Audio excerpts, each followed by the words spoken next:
దేవతా విగ్రహం ఎప్పుడూ నవ్వుతూ ఉంటుంది, గమనించండి. ఎందుకు ఉంటుంది? ఒక్క విగ్రహంలో ఏడుపు మొహం నేను చూడలా. మనకి నవ్వు తక్కువ, వారికి ఏడుపు తక్కువను. జీర్లు వచ్చి వస్తాయన్నీ వస్తాయి, కొంపలు అంటుకుపోయాయి. వెంటనే వైద్యం, అక్కడ వెంటనే యూట్యూబ్ కళ్ళ కింద డాట్ చూప్, వాడు ఏదో చెప్తాడు అక్కడ, పెసరపప్పు ఫ్రై, కందిపప్పు ఫ్రై అని. వెంటనే వైద్యం. ఇప్పుడు ఏమైందమ్మా? కళ్ళ కింద చీరలు వస్తే ఈ ఆలోచన నుంచి బయటపడితే భగవంతుడు కనిపిస్తాడు, మనశ్శాంతి ఉంటుంది. దీని నుంచి బయటపడలేకపోతున్నాం మనం. ఆసుపత్రి లేని ఊరుంది కానీ బ్యూటీ క్లినిక్ లేని ఊరు లేదమ్మా. పల్లెటూరు కూడా 4 ఉన్నాయి. 6 నెలల క్రితం అనుకుంటా శుద్ధ పల్లెటూరు ఒకటి వెళ్ళాను. శుద్ధ పల్లెటూరే, ఇంకా చాలా అసౌకర్యాలు. కానీ వాళ్ళ ఎందుకు ప్రేమ, వాళ్ళు ఏదో పిలిచారు. శ్రీకాకుళం నుంచి ఎక్కడో 20 మైళ్ళు లోపలికి తీసుకెళ్ళారు. ఏదో మా శిష్యుడు ఒకడక్కడ చదువుకున్నాడు, వాడు నాకు కాళ్ళు పెట్టుకున్నాడు, ఏం చేయను, గురువుగారు మీరు రావాలి. వెళ్ళాం. అక్కడ 3 బ్యూటీ క్లినిక్లు. అయ్యి బాబాయ్, శ్రీకాకుళానికి 20 మైళ్ళు దూరంలో ఉన్న ఊళ్ళో శుద్ధ పల్లెటూరులో 3 బ్యూటీ క్లినిక్లా? శ్రీకాకుళంలో ఉన్నాయో లేదో తెలియదు.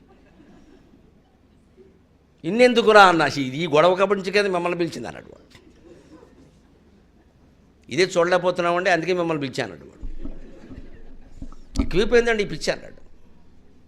మామూలు మీటింగ్కి వస్తూ మేకప్ చేసుకుంటున్నారన్న ఆశ్చర్యం అది. మీటింగ్కి వస్తే మేకప్ ఎందుకండి? మీరు టీవీలో ఉన్నారా? మేము సినిమాలో వెయ్యాలా? నేను టీవీల్లో చెప్పినంతకాలం వాళ్ళు మేకప్ వేస్తుంటే ఎప్పుడు అభ్యంతరం చెప్పండి, ఎందుకయ్యా నన్ను మామూలుగా ఉండి. వాళ్ళు పాపం చెప్పింది ఏమిటో నా ఎందుకు ప్రేమతో. లేదండి, లైటింగ్ మీరు తట్టుకోవాలి. పెద్ద ఫ్లడ్ లైట్లు ఉంటాయి, ఇలా బెడ్ లైట్లు ఉండవు. అక్కడ ఫ్లడ్ లైట్లు ఉంటాయి, పెద్ద మొహం మీద వేసేస్తారు. ఆ ఫ్లడ్ లైట్ కాంతి వల్ల మీకు లోపల అనారోగ్యం లేకుండా ఉండాలి, ముఖంలో ఉండే కాంతి లాగేయకుండా ఉండాలంటే ఈ మేకప్ తప్పదు స్వామి అన్నారు. సరే మీ ఇష్టం అన్నాను. మానేశాను, గొడవలేదు. దానికి మాత్రం ఎవడికో రుద్దిన పట్టుకొచ్చి ఆ స్పాంజి మనకు రుద్దేసేవాడు. అవన్నీ ప్రత్యేకంగా కొనుక్కోను. అదో 1000 రూపాయలు అయింది, ఏదో దండగా. మేకప్ కిట్టు, మళ్ళీ అదో కిట్టుబాటు. ఇప్పుడు ఇది ఏం చేయాలో తెలియట్లేదు. దాని పెద్ద మోసుకెళ్ళడం అక్కడికి. ఏదో పడినంతకాలం. అప్పుడు వాళ్ళు అనేవారు, నాకు వద్దయ్యా, ఎందుకు వచ్చింది, ఇప్పుడు ఏమన్నా తీసివేస్తున్నారమ్మా, మీరంతా చూడలేదా, ఏమొచ్చింది దీనికి? కానీ ఈ లైటింగ్ తట్టుకోవడానికి కావాలి అని. అటువంటిది ఏదైనా ఇబ్బంది ఉన్నవాళ్ళు మేకప్ వేసుకుంటే అది వేరే విషయం, వెంటనే చెరిపేయాలి కదా. ఇంటికి రాగానే ఆవిడ కొబ్బరి నూనె దూది అని శుద్ధం చేసి పెట్టి షణ్ముఖ ఆంజనేయరాజుకి పెట్టినట్టే నాటకాల్లో. మొత్తం ఇలా దూసేసుకుని అప్పుడు కాస్త మినపరోట తిని పడుకునేవాడిని. ఇదో పెద్ద సంత. మామూలుగా రోడ్డు మీద కడితే మేకప్, సభకు వస్తే మేకప్. ఎందుకమ్మా ఈ మేకప్ బ్రేకప్? మనం ఎలా ఉన్నామో అలాగే ఉంటామండి. నిన్ను నువ్వుగా ప్రేమించడానికి నువ్వే సిద్ధంగా లేకపోతే మిత్రమా నేను ఎలా సిద్ధంగా ఉంటాను? ప్రాథమిక ప్రశ్న. నిన్ను నువ్వుగా ప్రేమించడానికి నువ్వే సిద్ధంగా లేవు, నేను ఎలా సిద్ధంగా ఉంటాను? మన మొహం మనకే నచ్చట్లేదు ఉన్నట్టుగా, అవతల వాడికి ఎలా నచ్చు? నువ్వు ఎంత మేకప్ చేస్తే మాత్రం అది ఆగిపోవాలి. అప్పుడు భగవంతుడు అర్థమవుతాడు ఖచ్చితంగా. కావలసింది మీరు ఇంట్లో ఉన్న కృష్ణ దేవుడి విగ్రహాన్ని చూడండి. గొప్ప మేకప్ ఏమిటంటే, గొప్ప అందం ఏమిటంటే చిరునవ్వు. ఎవరు అందంగా ఉంటారంటే ఎప్పుడూ చిరునవ్వుతో ఉండేవాళ్ళు అందంగా ఉంటారు. ఏమంత కొంపలు అంటుకుపోయాయని ఏడవాలి, అంత మూతి బిగించేయాలి విశ్వామిత్రుడిలాగా, దూర్వాసుడిలాగా. అంత ఏం లేవే మనకి. ఓ చిన్నది ఏదో అనుకున్న జరగలేదు, లేదా సమయానికి ఇంతేనా? దానికి అంత కష్టమా అది? ఆ చిరునవ్వు చాలు భవకాలకలమ్మును మృంగివేయగా. ఈ జీవితంలో ఉన్న మొత్తం అన్ని రకాల విషయాలు పరిహరించడానికి భగవంతుని యొక్క చిరునవ్వు ఒక్కటి చాలు. అందుకే మన హిందూ దేవతా విగ్రహాలు అన్నీ చిరునవ్వుతోనే ఉంటాయమ్మా. గర్భగుడిలో విగ్రహం మీరు చూడండి, ఎప్పుడూ నవ్వుతూనే ఉంటాయి. ఆ నవ్వు కనిపించే విధంగానే విగ్రహానికి అలంకరణ చేయాలి. అర్చక స్వాములకి అందరికీ నమస్కారాలు పెట్టుకోవచ్చు. దేవాలయాలు కూడా విపరీతంగా చేయకూడదు. ముఖం కనపడాలి. దేవుడు వచ్చింది ఎందుకు? దర్శనానికి కదా. ఓ తోమాళ్ళు రూమాళ్ళు వేసేస్తే ఏం కనపడలేదు, అక్కడ ఇవే కనపడుతున్నాయి ఎంతసేపు. అక్కడ నిలబడి చూపించేదే 1 నిమిషం కూడా లేదు కదా. ఆ 1 నిమిషం ఏం చూసామో తెలియట్లేదు ఎక్కడ. ఈరోజు ఆ పూజ, ఈరోజు ఈ పూజ. దేనికంటే ముందు దర్శనం అంటే చూడడం అంటే ఇంకేం లేదు. సరే ఆ దేవాలయాలు పక్కనటువంటి వాళ్ళ గొడవ వాళ్ళది, మన ఇంట్లో మనకెందుకండి లేనిపోనివన్నీ. ఆ ఒక్క చిరునవ్వు కేసు చూడగలితే నిజానికి ఆయనకున్న బాధలు మనకున్నాయా? దయచేసి ఆలోచించండి. భవకాల కళాన్ని ఆయన మింగినంతగా మనం మింగలేదమ్మా. పుట్టగానే దూరం అయిపోయాడు తల్లికమ్మ. మనకెవరికి అంత కర్మ రాలేదే. చెరసాలలోంచి బయటపడాల్సి ఎవరి మీదైనా ఇక్కడ కూర్చున్న వాళ్ళలో ఎవరి మీదైనా సొంత మేనమామ 30 హత్యా ప్రయత్నాలు చేశారండి ఆ పరమాత్మ మీద తప్ప. జనక దురదృష్టం ఏంటంటే అంతకంటే దురదృష్టవంతుడు ఎవడైనా ఉంటాడా? సొంత మేనమామ ప్రతి పురుటికి చెల్లెల్ని పిలిచి సారి పెట్టి పంపించాల్సిన మేనమామ బిడ్డ పుడితే నరికేస్తానని చెప్పి పుట్టాడని తెలిసి 30 ప్రయత్నాలు మా భాగవతంలో లెక్కెట్టుకోండి పోతన నుంచి చివరి వరకు.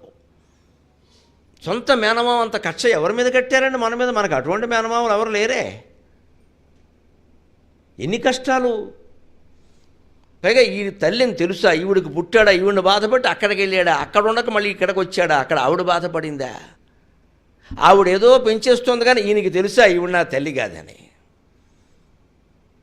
ఇది ఎటువంటి జీవితం అది? పోనీ పెరిగిన తర్వాత ఎక్కడైనా సుఖంగా ఉండిచ్చారా? శుభ్రంగా నెత్తిమీద దాన్ని నేను సత్యభామ నమశివాయ చక్కగా భరించాడు. బాధ్యత తనేంత పరిస్థితి ఇంకా ఎవరికి రాలేదనుకుంటున్నారు. ఎవరన్నా వస్తే నమస్కారం. అది కూడా పడ్డాడు. పైగా తంతే చెల్వగుని పదపల్లవంబు మత్తను పులకగ్రకంటక వితానముదాకిన నొచ్చునంసునేన నిజత అల్కమానవు గదా ఇకనైన అరాళకుంతలా. దెబ్బకి ఐసే అట్టే రొట్టె మట్టయింది ఆవిడ. దెబ్బ ఎక్కడ కొట్టారో అక్కడ కొట్టాడు. అలాగే అన్నాడు. ఇది పెద్ద నాటకం అని ఆవిడకి అర్థం కాలే. జగన్నాటక సూత్రధారి ఈయనేమో అర్థమవుతాడు ఆవిడకి. సత్రాజిత్తు కుమార్తెకి రోజుకు 100 కేజీలు బంగారం చూసింది ఆవిడ. ఆ డబ్బు, ఐశ్వర్యం, గర్వం. బంగారంలో పుట్టింది, బంగారంలో పెరిగింది. అందుకే వాళ్ళ నాన్నని చంపేశారు, సత్రాజిత్తుని చంపేశారు. మళ్ళీ వచ్చి ఆవిడే మా నాన్నని చంపేశారు. మరి చంపరేమిటి అంత డబ్బు నాకని చెప్పాడే. అయినా సరే భార్య ప్రేమ కోసం ఆవిడేదో బాధపడుతుంది కదా అని హంతకుండా పట్టుకున్నాడు. శతధనువుణ్ణి కృష్ణుడు చంపాడు. సత్రాజిత్తు మీద హత్యా ప్రయత్నం చేసిన వారు ఎవరో చెప్తే ఆశ్చర్యపోతారు మీరు. అక్రూరుడమ్మా, నాట్ సో గుడ్. కృష్ణభక్తులు అంటారు కదా, అసూయలే. ఎందుకు అసూయ తెలుసా? సత్యభామని అక్రూరుడు వరించాడు. స్వయంవరానికి వెళ్ళాడు. ముసలాడికి దసరా పండగ. ఎవడు వాంఛలు వాడుకుంటాయి. సత్యభామ స్వయంవరానికి అక్రూరుడు వెళ్ళాడు. నన్ను వరించకుండా కృష్ణుడిని వరిస్తూ చూస్తా సత్రాజిత్ సంగతి. కృతవర్మ వెళ్ళాడు. కృష్ణుడికి వరసకి అన్నగారు అవుతాడు. వీళ్ళని వరించకుండా ఆవిడనేమో సత్రాజిత్తు కృష్ణుడికి ఇచ్చాడని కచ్చగట్టి సత్రాజిత్తుని చంపించారు వీళ్ళు శతధనువుడు అనేవాడిని ప్రయోగించి. ఆ మణేమో కృష్ణుడు పట్టుకెళ్ళిపోయాడని నానా గొడవ చేశారు. రేపు వినాయక చవితి కథలో అంతా అదే. ఇన్ని నీలాపనింతలు ఎందుకు వస్తాయో తెలుసునండి. నన్ను మన్నింతురుగాక. ఆది విష్ణువునైన అవతారమెత్తించి కర్మఫలము సంగు కర్మభూమి. నిరపరాధైనటువంటి సీతాదేవిని 6 నెలలు ఆవిడ పడి చచ్చిపోతే అక్కడ ఆవిడ రాగానే భర్తగా నా ధర్మం నేను చేశా, నువ్వు ఎక్కడికైనా వెళ్ళొచ్చు. ఆవిడ మనస్సు మండిపోయే కదా అగ్నిలో దూకింది. ఈ నిందలు ఉన్నాయే, ఆ నిందలు అక్కడ కొట్టేయండి. ఏ జన్మకైనా వస్తాయండి అవి. ఇంకో మాట చెబుతా, ఎవరిని అపార్థం చేసుకోగల. సీతాదేవికి అన్ని నిందలు ఎందుకు వచ్చాయి తెలిసే? అగ్ని ప్రవేశం అప్పుడు రాముడు నోట ఆ మాటలు ఎందుకు వచ్చాయంటే, భార్య అంత కష్టపడి వాడి నుంచి అక్కడ శీలాన్ని కాపాడుకుని ప్రాణాన్ని కాపాడుకుని బయటపడి నా భర్తను కలుస్తున్నానని వస్తే నీ ఇష్టం వచ్చిన చోటుకు పోవచ్చు అంటే ఎవరికైనా మండదా? అందుకే అగ్నిలో దూకింది ఆవిడ. ఈయనేం దూకమని చెప్పాలి, ఆవిడ దూకింది అంతే. ఒళ్ళు మండింది ఆవిడ. ఇంకెందుకు తీసిపారైంది. ఆవిడకి ఆ పరిస్థితి ఎందుకు వచ్చిందంటే మనం అందరం జాగ్రత్తగా. అదే మాటలో లక్ష్మణుడు ఉంది కదా, తల్లి నీ భర్త మీద నీకు ప్రేమ ఉంటే ఉండొచ్చునమ్మా, లక్ష్మణుడికి లేదా? ఒక మనిషిని, మగవాడిని భార్య మాత్రమే ప్రేమిస్తుందండి. భార్య రాగానే తమ్ముడిని మర్చిపోవాలండి, ఆడపడుచుని మర్చిపోవాలండి. మనలో చాలామందికి ఇదే దుర్భావన. నేనే నీకు అన్నీ మర్చిపో. కుదరదమ్మా అలాగా. తల్లి ఏమవుతుంది, తండ్రి ఏమవుతాడు, తమ్ముడు ఏమవుతాడు, పుట్టింటి బాధ్యతలు ఏమవుతాయి, మగాడికి 100 ఉంటాయి, భరించాల్సిందే. అబ్బే అలా కాదు, ఇంకా మొత్తం మీ వాళ్ళు ఎవరో రావద్దు, ఇంకా మన వాళ్ళు వచ్చేస్తారు ఇక్కడికి.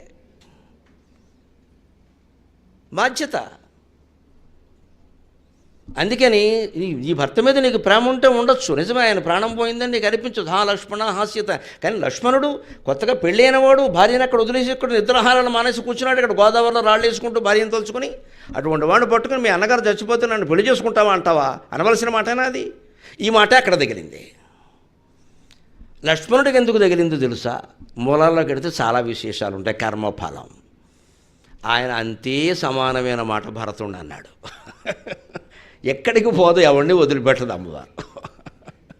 భరతుడు రాముడిని తీసుకెడదామనే ఉద్దేశంతో సైన్యంతో వస్తుంటే డమడమని ఇందాక మీరు ఏదో సన్నాయి మేళం పడి తీసుకొచ్చినట్టుగా పెద్ద బ్యాండ్ మేళంతో వస్తుంటే రాముడికి అనుమానం వచ్చి ఒరే లక్ష్మణ ఏదో శబ్దం వస్తుందని మనకు ఆ జాగ్రత్తగా ఉండాలి, అరణ్యంలో ఉన్నాం కదా, చుట్టుపక్కల ఏదైనా చెట్టు ఉంటే ఎక్కి చూడడం ఒక తాడి చెట్టు ఎక్కడి ఎక్కి చూసిన వాడు చూడొచ్చు కదా. మనలో చాలామందికి ఇదే చెప్పమ్మా, ఒక దృశ్యం మన కంటబడినా ఒక మాట మనకి వినపడినా దయచేసి వ్యాఖ్యానాలు చేయొద్దండి, వెంటనే అదేమిటో తెలుసుకోండి, పూర్తిగా తెలుసుకోండి, ఆగండి, నోరు మూసుకోండి ముందు. అసలు ఇలా మనిషి కనపడగానే వాడు అంతే వెధవ, నేను అనుకోనే వాడు వెధవ కాదమ్మా, మంచివాడు, నువ్వు తెలియకుండా మాట్లాడుతున్నావు ఎక్కడ.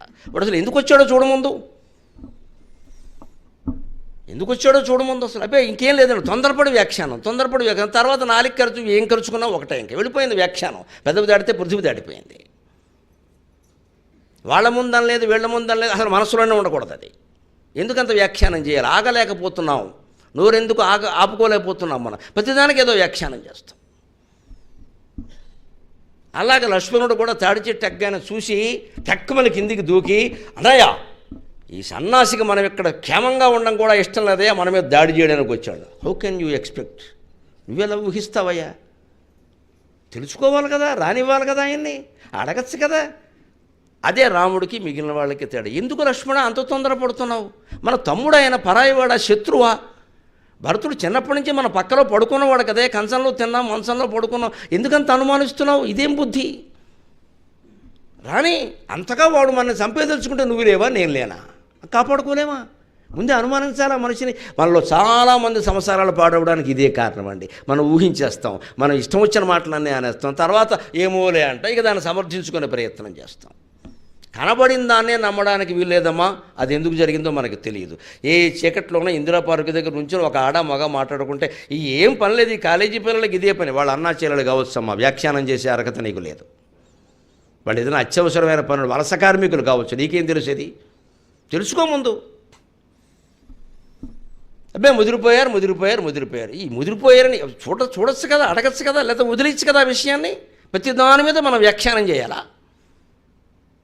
కనబడిన దాని మీద వ్యాఖ్యానమే తప్పు అయితే దయచేసి ఆలోచించండి. చెప్పుడు మాటలు విని కొంతమంది వ్యాఖ్యానాలు చేస్తారు, అది ఇంకా తప్పు కదా. వారెవరో చెప్పారు, అది నిజమో కాదో నువ్వు తెలుసుకోవాలి కదా, ఎందుకు వ్యాఖ్యానం చేసేస్తున్నావు?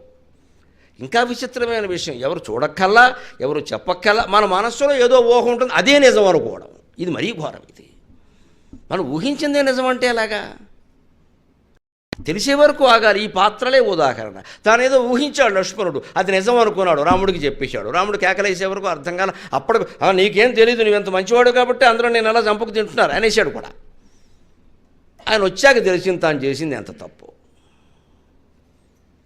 అందుకే రామచంద్రమూర్తి సుగ్రీవుడితో ఒకసారి అంటాడు యుద్ధకాండలో, సుగ్రీవా నీలాంటి మిత్రులు ఉండరయ్యా, సీత లాంటి భార్య ఉండదు, భరతుడు లాంటి తమ్ముడు ఉండడు అన్నాడు. లక్ష్మణుడు లాంటి తమ్ముడు ఉండడు అని అనలేదమ్మా. ఈ ఆవేశం కారణంగానే 2 మార్కులు తగ్గాయి. భరతుడు లాంటి తమ్ముడు ఉండడు, నా భ్రాత భరతోపమహ అంటాడు. భరతుడిని ఎందుకు చెప్పాడు అక్కడ లేనివాడిని అంటే, మనం అతనికి వచ్చింది రాజ్యం అర్హత రీత్యా వాళ్ళ అమ్మ కోరింది, మనం వదిలేసి హాయిగా కూర్చుని పట్టాభిషేకం చేసుకోవచ్చు కదా. ఒక్కరోజు సీఎం పదవి ఇస్తానంటే పేకలు నరికేయడానికి తయారుగా ఉన్నారే.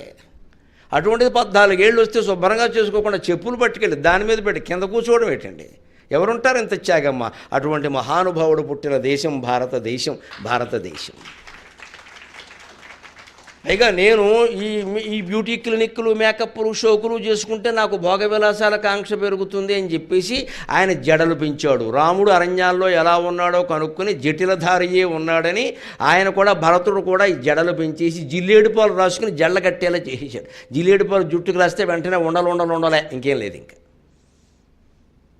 కావాలని జిల్లేడు పాలు రాసుకుని జళ్ళ కట్టేలా చేసేసాడు. నేను ముసలాన్ని అనుకోవాలి, అందరూ నేను దేనికి పనికిరాను అనుకోవాలి, నేను ఏదో తపస్సు చేసుకోవాలి, లేకపోతే నా మనసులో పిచ్చి కోరికలన్నీ కలుగుతాయి. ఆ కోరిక కలగకుండా ఉండడానికి ఇంత ప్రయత్నం చేసిన భరతుడిని సప్తమహర్షులతో పోలిస్తే తప్పేదైనా ఉందా? ఆయన మానవుడంటే ఎలాగండి, సప్తమహర్షులతో సమానం. అటువంటి భరతుడిని ఈయన మాట్లాడినాడు. ఈయన్ని సీతాదేవి అంది, సీతాదేవిని రాముడు అన్నాడు. రాముడిని తర్వాత కృష్ణావతారంలో అనవలసిన వాళ్ళు అనేసారు, నీలాపనందలు వేసేశారు. నువ్వే శమంతకమణి కోసం మన సత్రాజిత్తుని చంపేశావు, సత్రాజిత్తే అన్నాడు, శమంతకమణి కోసమే నా తమ్ముడిని చంపేశాడు కృష్ణుడు. వినాయక చవితి కథలు అక్కడ మీరు గమనించండి, కృష్ణుడు కర్మఫలాన్ని అనుభవించాలా, ఎందుకంటే కృష్ణో యోగి, యోగి ఆయన ఏదైనా కర్తవ్యంగానే చేశాడు తప్పితే లీనమై చెయ్యలేదు. ఆయన లీనమైంది వేణుగానంలో ఒకటే, ఇంకెక్కడా కాదు. మనం కూడా కర్మఫలం అనుభవించకుండా ఉండాలంటే ఊరికే లీనమైపోయి రాసి వేసుకుని బంక పూసుకోవద్దు. నిమిత్త మాత్రంగా ఆ పని చేయాలి, వదిలేసుకోవాలి, అంతే, అయిపోయింది. ఇక దాని గురించి చర్చించద్దు, ఇంకా అయిపోయింది, వదిలే. అదేదో సమస్య వచ్చింది, పరిష్కరించాం, వదిలే. ఇంతకంటే అలాగే ఇంత చర్చ వద్దు, ఇంక అయిపోయింది, మళ్ళీ వచ్చి చూసుకుందాం. అప్పుడు మనం అనుభవించక్కల. మనం అలా చేయకుండా ఏం చేస్తాం, గొప్పలు చెబుతాం. అక్కడ మొన్న ఏమైనా తెలుసా, మా ఇంట్లో నేను కాబట్టి ఎదుర్కొన్నా. ఎవడు అడిగాడు ఈ ప్రశ్న? నేను ఊరికి ఎందుకు చెబుతున్నావు? ఇక్కడ డబ్బావాగుడు ఇక్కడ. ఇదే కర్మఫలం అంటే. గర్విస్తున్నావు చేసిన దానికి, దీని ఫలం అనుభవించాలి. లేదు ఏదో చెడు జరిగింది, ఏమిటో నాకు ఎప్పుడు ఇలాగే జరుగుతుంది, అది కూడా శుక్రవారమే జరుగుతుంది, ఎందుకు? ఇదేమిటి? ఇది ఎక్కడ టైం టేబుల్? ఇది కూడా అహమే, కనిపించని అహం. ఇది బాధలో ఉంటే అహం లేదనుకోకండి. బాధకి గర్వానికి రెండిటికి మూలం అహంకారమే. నేను అనడం వల్లే ఆ బాధ వచ్చింది. ఎవరిది? శుక్రవారం నీదే కదా.